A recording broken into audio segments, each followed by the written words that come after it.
Welcome back, Tri-Gliders. Tri-Glider HD here. And if you've ever watched my videos and ever wondered, how does this guy get such good POV footage with his GoPro?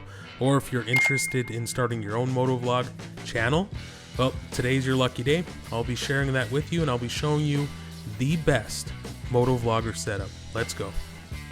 First up, we have my MotoVlog setup in all of its glory. We have the camera, the mount, and the lav mic all hooked up. As you can see, the 3D printed mount system created by chinmounts.com is the perfect foundational piece to hold everything together. You can head on over to chinmounts.com to take a look at their hundreds of options, and they are helmet specific.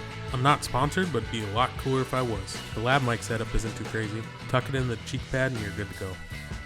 I'm always rocking the GoPro Hero 11 Black Edition and the Media Mod combo. It's just a killer combo.